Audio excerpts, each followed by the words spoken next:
बिस्मिल्लाहिर्रहमानिर्रहीम। अस्सलाम वालेकुम। कैसे हैं आप सब लोग। सबसे पहले तो आप सब लोगों को जो जिस शहर से भी देख रहे हैं, जिस मुल्क से भी इस चैनल को देख रहे हैं, आप सबको मेरी तरफ से तहे दिल से बहुत बहुत ईद मुबारक।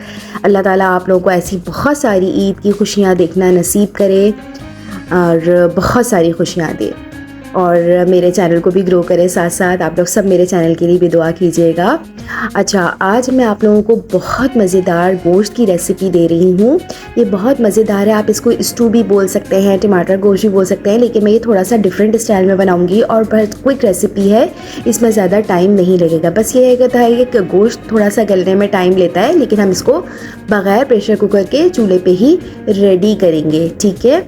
अच्छा, सबसे पहले जो है मैंने यहाँ पर एक कढ़ाई ले ली है। इसमें मैंने तकरीबन हाफ़ कप के करीब ऑयल शामिल किया है। ठीक है। जब हमारा ऑयल गर्म हो जाएगा तो मैंने इसमें चंद दाने काली मिर्चों के डाले हैं, साबुत काली मिर्चें, तेज़पात का पत्ता डाला है और हाफ़ टी स्पून मैंने इसमें ज़ीरा शामिल किया है। इससे ये होता है कि हमारा जो सालन है इसकी जो है वो खुशबू बड़े मज़ेदार सी आती है और लगता है कि हम कोई बहुत मज़ेदार सी रेसिपी खा रहे हैं। ठीक है। गोश्त के सालन में इस तरह से आप पहले तड़का लगा दें गरम मसाले का तो बहुत मज़ा ही आ जाता है।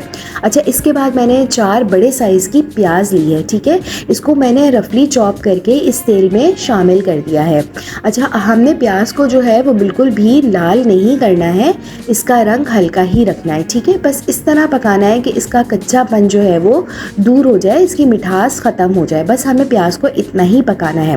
अच्छा, जब हमारी प्याज थोड़ी सी ट्रांसपेरेंट हो जाएगी, कलर बिल्कुल चेंज नहीं करना है, तो मैंने यहाँ पे भर के अदरक लहसुन क्रश करके डाला है। ठीक है। इसको कद्दूकश पे घिस के डाला है। मैंने इसका पेस्ट इस्तेमाल नहीं किया है क्योंकि इसमें जो है फ्रेश अदरक लहसुन डाला है भर के 1 खाने का चम्मच, वो भी मैंने प्याज के साथ अच्छी तरह से फ्राई कर लिया है। जब हमारी प्याज और अदरक लहसुन का कच्चापन दूर हो जाएगा तो मेरे पास तकरीबन आधा किलो से थोड़ा ज़्यादा हड्डी वाला गोश्त है। ठीक है। बोनलेस गोश्त नहीं है और ये बीफ का गोश्त है। इसमें थोड़ा सा रसे वाली हड्डियाँ हो तो इसमें बड़ा मज़ा आता है। तो आप लोग कोशिश कीजिएगा इस रेसिपी में अच्छा वाला हड्डी वाला गोश्त लीजिएगा। ठीक है। अगर चाँप का गोश्त है तो फिर तो और ही मज़ेदार आपका सालन बनने वाला है। अच्छा, इसके साथ भी गोश्त के साथ ये सारी चीज़ें आप अच्छी तरह से भून लीजिए। इतना भून लीजिए कि हमारा जो गोश्त का कलर है वो चेंज हो जाए, यानी सफ़ेदी माइल की तरफ आ जाए, ऑफ वाइट हो जाए, यानी अच्छी तरह से भून लें। 10-15 मिनट आप भून लें, चम्मच चलाते रहें, भूनते रहें इसको। ठीक है। गोश्त की आप जितनी अच्छी भुनाई करेंगे उतनी ही हमारी गोश्त की ही ख़त्म होगी और अदरक लहसुन के साथ मिलके हमारा गोश्त का फ्लेवर बहुत ही मज़ेदार हो जाएगा। ठीक है। जब आप समझें कि आपका गोश्त अच्छी तरह से भुन गया है, एक्स्ट्रा पानी भी खुश्क हो गया है, फिर हम इसमें खुश्क मसाला जार डालेंगे। अच्छा, सबसे पहले मैंने इसमें जो है पिसी हुई लाल मिर्च डाली है आधा चाय का चम्मच और आधा चाय का चम्मच मैंने कुटी लाल मिर्च डाली है। 1 चाय का चम्मच भर के मैंने पिसा हुआ धनिया डाला है और थोड़ी सी हल्दी डालिए 1/4 टीस्पून। वैसे हल्दी ना भी शामिल करें लेकिन थोड़ी सी डाल लें, इससे थोड़ा सा कलर अच्छा हो जाता है हंडिया का। और 1 चाय का चम्मच मैंने इसमें नमक डाला है। नमक आप लोग हस्बे ज़ायका डाल सकते हैं। अच्छा, आप लोग मिर्चें भी अपनी मर्ज़ी से कम ज़्यादा कर सकते हैं। ठीक है। मैंने इसको ज़रा थोड़ा स्पाइसी बनाया है।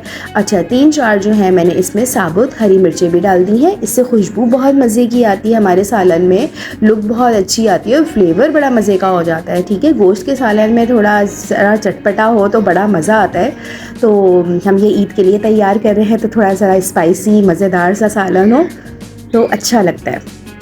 अच्छा, बहुत मज़े का तैयार होता है। इसमें हमने प्याज ज़रा थोड़ी ज़्यादा क्वांटिटी में यूज़ की है तो बड़े मज़े की इसकी ग्रेवी बनती है। बहुत अच्छा ये सालन बनता है और आप लोग इस तरह से ज़रूर ट्राई कीजिएगा। और ये एक ख़ास टिप है कि आप इस तरह से आप मसाला भून के आप गोश्त खिलाएं तो आपका गोश्त भी बहुत मज़ेदार और नरम बोटी के साथ गलता है। अच्छा, फिर मैंने यहाँ पे 3 से 4 बड़े साइज़ के टमाटर लिए हैं। इनको भी मैंने रफली चॉप करके इसके अंदर शामिल कर दिया है। अब आप ये सारी चीज़ें अच्छी तरह से भून लीजिए, जितना भी आप भून सकते हैं। पहले आप खुश्क मसाला जार डाल के अच्छी तरह से भून लीजिए। जब आपको लगे कि आपका मसाला भुन गया है, जले नहीं है आपका मसाला। ठीक है। फिर उसके बाद टमाटर डाल के भी भून लीजिए। ठीक है। अच्छा, अभी हमने इतनी ज़्यादा भुनाई नहीं की है इसकी। ठीक है। जब हम पानी डालेंगे, अच्छा, जब आपको लगे कि आपका मसाला अच्छी तरह भुन गया है तो मैंने यहाँ पे तकरीबन 1 से 1.5 गिलास इसमें पानी शामिल किया है ताकि जो हमारा टमाटर का पानी है, प्याज का पानी है और जो हमने पानी शामिल किया है इसमें हमारा गोश्त अच्छी तरह से गल जाए। ठीक है। और हमारा तकरीबन 1.5 से पौने 2 घंटे में गोश्त अच्छी तरह से गल जाएगा। गाय का गोश्त थोड़ा सा टाइम लेता है, लेकिन हम इस तरीके से चढ़ाएंगे तो हमारा गोश्त बिल्कुल भी नहीं अकड़ेगा और बहुत आसानी से गल जाएगा। ठीक है, आपने इसको फिर ढक के तकरीबन 1 से 1.5 घंटे के लिए छोड़ दीजिए और बीच में 2-3 दफ़ा चम्मच चलाते रहिए। ठीक है, और बिल्कुल ऐसे ही नहीं छोड़ दीजिएगा, चम्मच ज़रूर चलाइएगा क्योंकि गैस का प्रॉब्लम हो रहा है, कभी गैस ज़्यादा आ जाती है कभी कम, ऐसा ना हो आपकी हंडियाँ नीचे लग जाए। अच्छा, बीच में चेक भी कर लीजिए। और इस टाइम पे आप यकीन करें इतने मज़े की इसमें से स्मेल आ रही होती है, वो जो हमने शुरू में गरम मसाले का तड़का लगाया था ऑयल में, तो इससे बहुत ज़बरदस्त टेस्ट, बहुत ज़बरदस्त इसका आता है, खुशबू बहुत मज़ेदार आती है।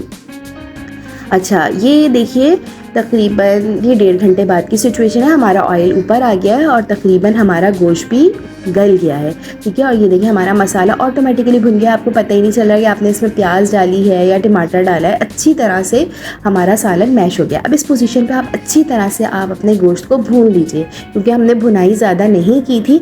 अब आपने अच्छी तरह इसको भूनना है। ठीक है, आप जितनी इसकी भुनाई करेंगे उतना ही फ्लेवर निकल के बाहर आएगा। ठीक है, भुनाई में आप लोगों ने बिल्कुल भी कंजूसी नहीं करनी है। अच्छी तरह से 10-15 मिनट लगा के अच्छी तरह खड़े होके इसको तेज़ आंच पे अच्छी तरह भून लीजिए। ठीक है, अच्छा, आपको ऐसा लगेगा कि इसका रौगन बिल्कुल गायब हो गया है भुनने की साइड पे, तो आप बिल्कुल परेशान न हो। जब आपको लगे कि आपका मसाला भुन गया है तो आप इसको थोड़ी देर के लिए 10-15 मिनट के लिए हल्की आंच पे करके ढक के रख दीजिए, तो आपका रोगन बिल्कुल ऊपर आ जाएगा। ठीक है, जब हमारा रोगन ऊपर आ जाएगा, जब हमारी हंडिया बिल्कुल तैयार हो जाएगी, तो मैंने आखिर में जो है आधा टीस्पून जो है मैंने पिसी हुई काली मिर्च इसमें डाली है। ठीक है, इस वाले सालन में आखिर में जो हम काली मिर्च का तड़का लगाते हैं ना, काली मिर्च स्प्रिंकल करते हैं, इससे तो इसका मज़ा और ही दुबाला हो जाता है। और मैंने थोड़ा सा बारीक कटा हुआ धनिया डाला है, कुछ पत्ते में डाला है, कुछ आखिर में गार्निश के तौर पर डाला है। अच्छा, ये दोनों चीज़ें डालने के बाद, इसको मिक्स करने के बाद आप फिर 5-10 मिनट के लिए इसको